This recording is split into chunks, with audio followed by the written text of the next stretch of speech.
సంగమా, మన ఆధ్యాత్మిక ఎదుగుదల ఎలా కలుగుతుందంటే బాగా దేవుని పనులు చేయడం బట్టి కాదు, బాగా యాక్టివిటీస్ చేయడం బట్టి కాదు. ఇవన్నీ చేయడం మంచిదే, దేవుని పని చేయాలి, సంఘానికి రావాలి, ప్రోగ్రామ్స్లో పాల్గొనాలి. ఇవి చేసినంత మాత్రాన మనము ఆధ్యాత్మికంగా ఎదగము. కానీ క్రీస్తుతో అంటుకట్టబడి ఉండడం ద్వారా, క్రీస్తును హత్తుకొని జీవించడం ద్వారానే మనము ఆధ్యాత్మిక జీవితాన్ని పొందుకోగలం. ప్రియ సంగమా, ఆధ్యాత్మిక ఎదుగుదల కావాలి అని అంటే మనం ప్రయాసపడితేనే కాదు, ఆయనను హత్తుకొని జీవించాలి, ప్రభును హత్తుకొని ఉండాలి. ప్రభువా నీకు వందనాలు, ఈ దినముకై నీకు వందనాలు. ప్రభువా ఈ పని చేయడానికి మీ కృప దయచేయండి. ప్రభువా నాకు అనారోగ్యంగా ఉంది, నాకు సహాయం చేయండి, మీ శక్తిని ఇవ్వండి. ప్రభువా ఈ పని ఎలా చేయాలో నాకు తెలియదు, మీ జ్ఞానాన్ని నాకు ప్రసాదించండి.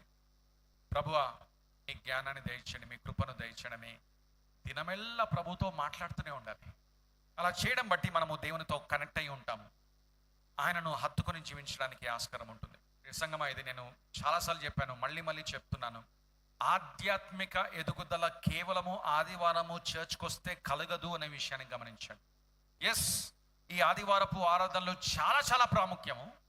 కానీ ఆదివారపు ఆరాధనను అటెండ్ అయినంత మాత్రాన ఏదో మంత్రం కాదు, ఏదో మ్యాజిక్ కాదు, అది ఆటోమేటిక్గా మనము ఆధ్యాత్మికంగా ఎదుగుతామని అనుకోకూడదు. వారమంతా కూడా క్రీస్తుతో కనెక్ట్ అవ్వాలి, క్రీస్తు యందు నిలిచి ఉండాలి, క్రీస్తును హత్తుకొని మనము జీవించవలసిన వారమై ఉంటున్నాము. అప్పుడు ఖచ్చితంగా మనము మన ఆధ్యాత్మిక జీవితాలు ఎదుగుదాం.